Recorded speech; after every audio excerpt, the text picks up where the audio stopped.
Telo mar arita kwe sub-county mar Achuonyo North e county ma Homa Bay ka omakore gi apis jaod bura ma Karachuonyo ochako chenro mar jiwo pith yien mageto skunde mag piny owacho. County ma Homa Bay en achiel kuom counties ma pod timo marach e pith mar yien ma sani ochung' e atamalo 3.7. Chenro mar pith yien e alwora mar Karachuonyo ochaki e skunde sekondar ma Wagwe kod kar od twech mar Rachuonyo.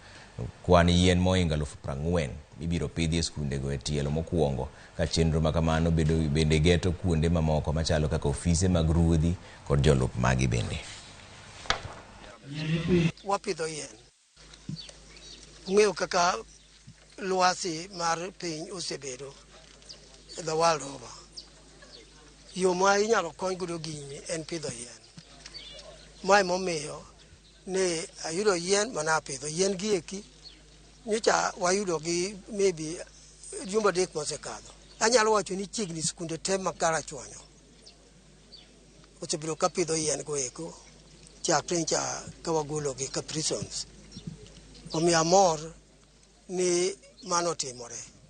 Kama wantie ni en Wagwe Secondary School.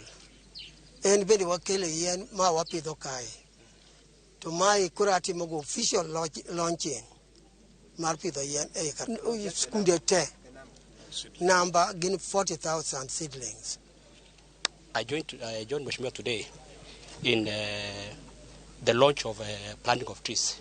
As Mheshimiwa said, we are going to plant trees in 176 schools within Karachuonyo. This one is going to uplift our tree cover within Karachuonyo.